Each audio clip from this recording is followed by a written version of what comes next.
Myne stared at the black soot covering her hands. In her previous life, ink had been everywhere, cheap, accessible, taken for granted. Here, in this medieval world where books were luxuries for the rich, she had to create everything from scratch. Black stuff? Lutz rubbed his chin. If you just want to get stuff dirty like that, why not use soot or ashes or something? That's a great idea. Let's try it. She hurried home. Burnt firewood left plenty of soot and ashes behind. Mom, can I use these ashes? Her mother didn't even look up. No, dear. We use ashes to make soap, melt snow, dye things, and so on. They're very useful, and we can even earn money selling them to farmers. Well, Mom, what about the soot? Her mother smiled, though there was something calculating in that smile. Consider all the soot yours. This means you'll clean the hearth for me, right? And just saying you'll get more if you clean the chimney too. Wha? Ah. Okay, I guess that makes sense. Her mother stopped her before she could begin. Hold it, Myne. Are you planning to clean in those clothes? Mom quickly stitched together a crude work outfit from rags. Myne changed into it, tying her hair up. Well, at least she could pretend she was cosplaying Cinderella. The work was harder than anticipated. She scraped soot from the hearth, then stuck her small head inside to scrape the walls. For once, her tiny body proved useful. Black residue covered everything. Unable to resist her mother's smile, Myne tackled the chimney next. Black clumps fell out as she worked. The physical labor felt good at first, but she got too excited. Her weak body couldn't handle it. The fever came swiftly. She'd pushed too hard again. When she recovered days later, she had precious soot. Myne mixed it with water, hope building, but the soot just floated on the surface. She tried writing with a stick dipped in the mixture. The soot stuck to the stick instead of the wood, leaving only blurry marks. Nope. This one's a bust. What do you try next? Lutz asked. Ink making is built around mixing stuff with oil, but oil was precious. They used it for cooking, shampoo, candles, soap. Her mother would never allow it. Needing oil's rough. I'm guessing they don't give you any? Nope, none. I wish there was something. Hello, Myne, you alive in there? Come back to me. Lutz waved his hands. I guess it doesn't have to be a liquid. Crayons, chalk, pencils. Oh, that's it. Clay. I'll mix it with clay. Pencil lead is made from mixing graphite with clay. I'm using soot instead of graphite, but it just might work. Lutz pointed to leftover clay near a rock. Just use the leftovers from when we made those tablets. Myne grabbed clay and began kneading it with soot. Her hands turned pitch black as she molded the mixture into pencil-length pieces. After washing in the river, she left the soot pencils to dry. If these dry and harden, it'll be my win. Maybe I should try cooking them. Don't bother. They'll explode again. Myne sighed. She'd learned that lesson already. While the pencils dried, she took on cooking. With Thule working, meal preparation fell to Myne. She wanted to use her Japanese cooking knowledge, but the game was rigged.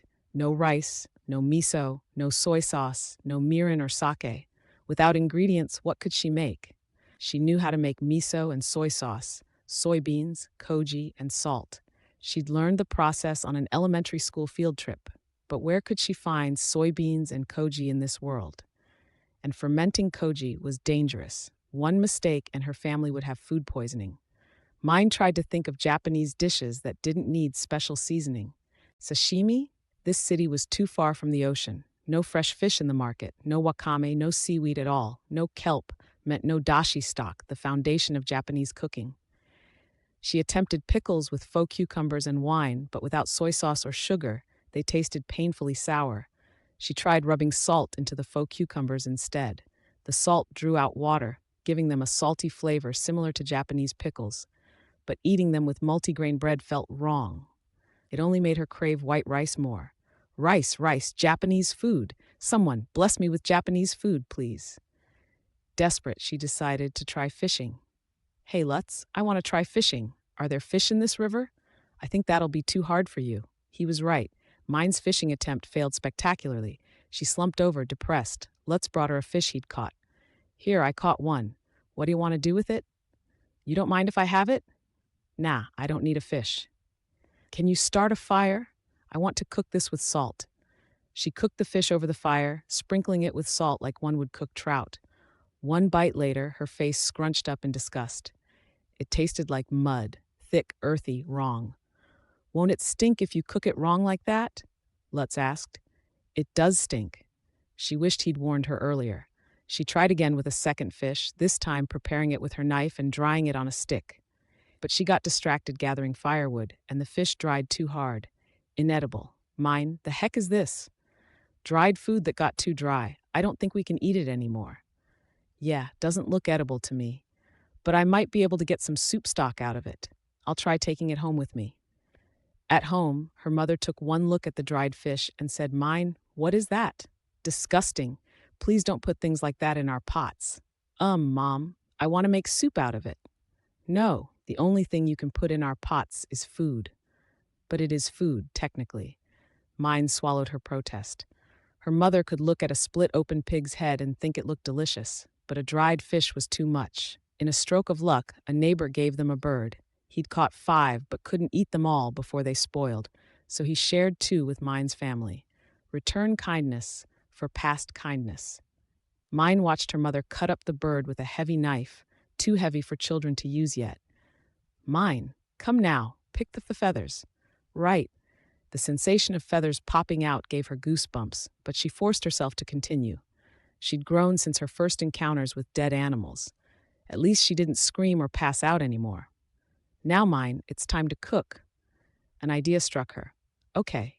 She could make bird bone broth. It wouldn't replace kelp or fish flakes, but it might work with dried mushrooms. Getting her mother to help was a struggle. Mom didn't understand why Mine wanted to chop the bones. In this world, people cooked meat and ate it plain off the bone. But Mine persisted, and her mother eventually chopped the bones. She threw bird bones, tenderloin, and herbs into their biggest pot, herbs that smelled of onion, ginger, garlic, and bay leaf. Anything that might cover the meat smell. Mine, wait, that one's too much for you. It's dangerous. Her mother grabbed the white radish-looking vegetable from Mine's hands, held it against the cutting board, and glared at it before cutting it in half. The radish screamed. What? Mine blinked in shock. Had she imagined that? Her mother let go of the leaves and slammed the flat part of her knife against it, crushing it like garlic. The white radish turned red beneath the knife, looking like blood pooling out. That should be enough. Be sure to wash it before you use it. Is it just me, or does Mom look more dangerous than the radish? Myne decided not to think about it too hard. This world had bizarre vegetables. Each one reminded her she wasn't in Japan anymore. With the soup boiling, Myne removed the scum and took out the tender tenderloin. She dipped it in water, shredded it, and set it aside for salad. While the broth cooked, she chopped vegetables bit by bit and prepared other parts of the bird. The organs, heart, gizzard, she cut into small chunks sprinkled with salt and alcohol. Simple preparation, but satisfying. These parts were fine to just cook with salt before eating. Her mother made roast chicken with the thigh meat. The breast meat Myne salted, rubbed with alcohol, and stored in the winter room for tomorrow's meal. If she had an airtight bag and a fridge, she'd make bird ham. But life was full of regrets. That certainly smells good. It's not ready yet. Her mother started inching toward the pot, drawn by the aroma. Bird bone broth needed time to cook properly. Myne kept watch on the scum while chopping vegetables. Everything took so long in this small body, she wanted to save time anywhere she could. Eventually, Mom helped strain the soup. Myne cleaned the biggest pot and had her mother pour the strained broth back in. She added dried mushrooms to the prepared soup and got to work on pome soup with wing tips and seasonal vegetables. As the wing tips boiled, she carefully picked the meat from the sharp bones, adding it to the pot. Myne, what do you think you're doing? Putting in vegetables? Don't you know you have to parboil them first? That was normal here, but if you boiled vegetables separately and drained them, they'd taste half as good. All the nutrients would melt away. This is fine for what I'm making, but you're just going to ruin your nice meal. It'll be okay. And it was. After removing the scum, Myne tasted the pome soup. It was good. You didn't need to parboil vegetables. I'm home. Ah, I guess it was our place, huh? Hi, Thule. What do you mean? I smelled something nice on the road and got hungry while walking. Everyone started looking for where the smell was coming from. I didn't think it'd be coming from my place. The bird bone broth aroma had traveled pretty far. I'm home. Oh, huh. Now I know where that smell was coming from. Dad came home at about the same time, drawn by the same scent. The family gathered for dinner. Mom's roast sat in the center, with mine's salad topped with tenderloin beside it. The salted organs were placed next to Dad as finger food, and pome hot pot soup was in everyone's bowls. What's this? It smells really nice. Can I eat some? It's pome soup. I worked hard to get broth from the bird bone soup stock, so it should be really good. Try some. Tuli's eyes sparkled. Woo, it's so good. How? This is amazing. Mom took a bite, surprise on her face. Goodness, it is. I was worried when I saw you boiling bird bones and putting in vegetables after just washing them, but this really does taste delicious. Incredible, Myne. You've got a talent for cooking. Dad shoved food into his face at immense speed. Myne tried the pome soup herself. The bird bone broth had great flavor and the vegetables added depth. It tasted good, really good, but it wasn't Japanese food. After drying for a while, the soot pencil hardened. Myne wrapped it in cloth to make a handle she could hold without getting dirty. She sharpened the tip with a knife and tried writing. It worked. The pencil crumbled easily, but it did write. She'd invented a form of recording information even more ancient than books themselves, but still, success was success. Yay, it can write, Lutz. Oh, nice, congrats. Excited to have finally created a writing tool, Myne began making more mokan. She could make mokan while picking up the firewood her family needed anyway, so it wasn't too hard to make more of them. The best part was that she could do all of it by herself without relying on anyone else. She would run out of space eventually if she kept making them, but the same would have happened with clay tablets. She just had to endure until she grew up and could live on her own. Basically, she was pretty satisfied with her mokan. She carefully separated them from the rest of the firewood, storing them in their own section of the storage room. Each piece of wood contained stories her mother had told her before bed, precious memories transformed into written words. She looked at them with pride. This was her collection, her first step toward making real books. But one day she came home from the forest to find them all gone. They weren't where she left them. What? Where are they? Huh? Myne searched the storage room frantically, her heart pounding. What's wrong, Myne? Her mother poked her head in. Mom, do you know where the makan are? What? Pieces of flat wood with words written on them. Oh, the pieces of firewood you gathered? I used them. What? Huh? You used them. You worked so hard to gather firewood for us, Myne. I wouldn't want to disappoint you and not use any of it. But they were a collection of the stories you've told me before bed. Oh, if you wanted me to tell you more stories, you could have just asked. Mom patted her head happily. That's not what I meant. They were all gone. Myne felt the life drain out of her. Why even bother? The moment she gave up, the heat inside her body began to go wild, growing rapidly. The fevers formed together into a super fever that numbed her limbs and left her immobile. She collapsed, consciousness fluttering. It felt like the heat was swallowing her soul, eating her away bit by bit. She realized the original Myne had probably been eaten away by this fever. Without the strength to resist, she felt herself getting consumed. Then she saw Lutz's face drift through her mind. She tried to make eye contact with him, pushing her consciousness out of the consuming heat. Myne? Lutz? Mrs. Effa. Myne's woken up. Mom burst into the bedroom. Myne, you collapsed in the storeroom and just wouldn't wake up. I was worried about you. I know. Sorry for worrying you. Mom, my throat's dry. I want to wipe myself off. Can you bring me some water? Certainly. I'll be right back. After Mom left, Myne squeezed Lutz's hand, too weak to even lift her head. Lutz, it didn't work again. Mom burned my mokan. Well, they probably just looked like pieces of wood with weird markings on them. But I worked so hard.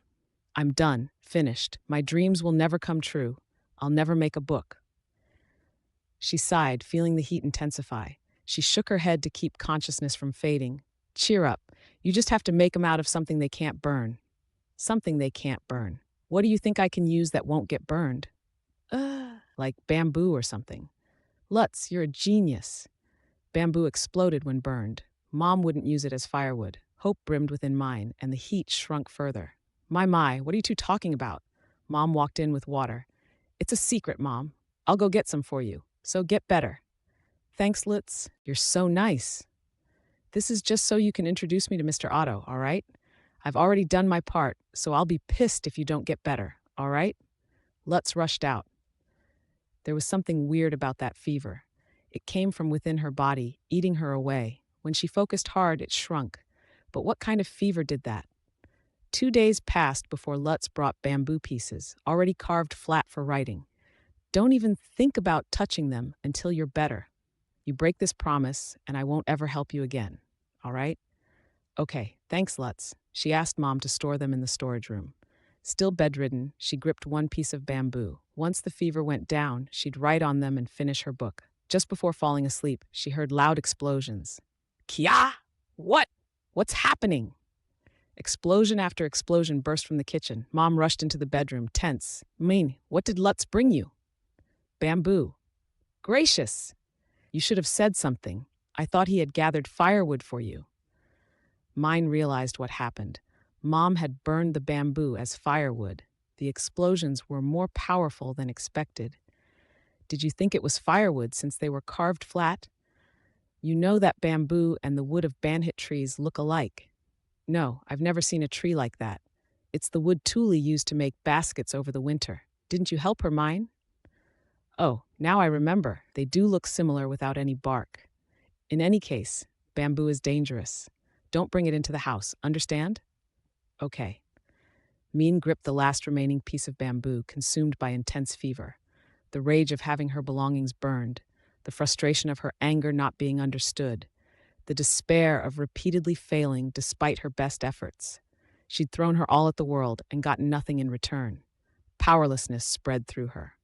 She didn't feel like doing anything. If only her body had been healthy. If she could have just made washi right away. If she at least had Lutz's strength. But her weak, sickly hands couldn't cut wood, draw water, or start fires. Maybe all her problems would go away if she waited until adulthood. But that was too long. Would she even grow normally? Doubtful. If nothing she did mattered, why not let the raging fever take over? What was the point of living if all her efforts got her nowhere? Better to just disappear. The moment that thought crossed her mind, the heat energized as if to swallow her whole. She stopped fighting and encouraged the fever to spread. She had one regret. She hadn't apologized to Lutz. He'd worked so hard on those bamboo shoots and they'd been burned. She'd promised to introduce him to Otto in exchange. Lutz's words flashed through her mind, that this is just so you can introduce me to Mr. Otto, all right? I've already done my part, so I'll be pissed if you don't get better, all right? She hadn't kept her promise. Letting herself disappear would be simple, but she needed to get better first and fulfill her promise. Settling matters before death was important. Last time she died so suddenly in that earthquake, unprepared. Yeah, exactly. Totally not ready to die. What even happened after? It was so embarrassing. She had to know. All the embarrassing memories of her past life drifted up one by one. After enough shouting that she couldn't let herself die yet, the fever within her body somehow got smaller. She would survive this. She had promises to keep.